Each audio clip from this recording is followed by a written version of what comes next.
It's a quiet, unassuming town. The kind where everyone knows each other's name and nothing ever seems out of place. But there's a house on the outskirts. A house that no one talks about.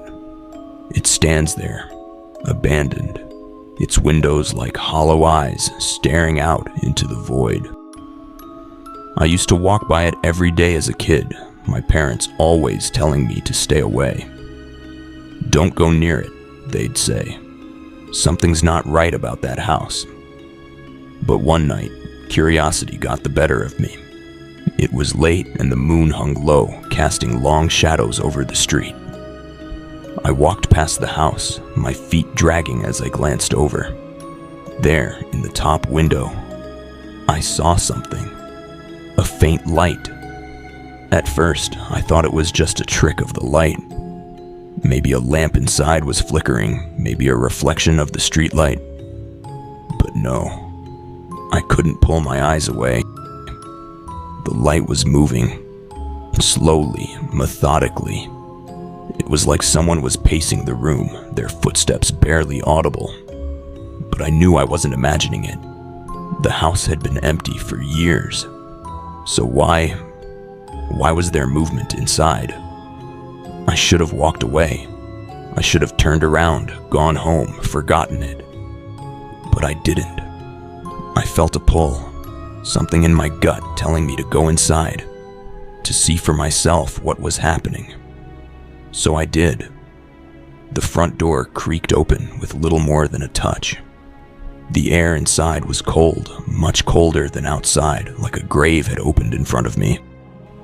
The floorboards groaned under my weight as I stepped in, my breath shallow, my heart pounding. And then, I heard it. A whisper, soft at first. "Help me." I froze. I thought it was my imagination. But then, it came again, louder this time. "Help me." I turned toward the stairs, and there at the top, a figure stood. A woman.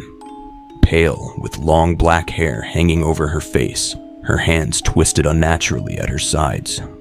She didn't move. She just stood there, waiting. I wanted to scream. I wanted to run, but my body wouldn't listen.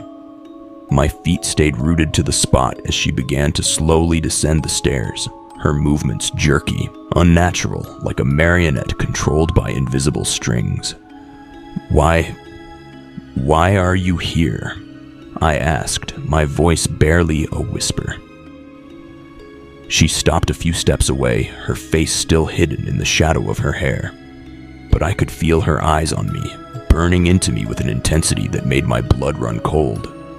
And then, with a voice that wasn't hers, she spoke. "You should never have come." The last thing I remember is running for the door, the sound of her footsteps behind me. Too close, too fast. I never looked back. The next morning, I went to the house again, desperate to know what happened. But when I opened the door, everything was normal. The house was empty. No light, no whispers. Just silence. Except for one thing. A single handprint on the window, smudged in blood.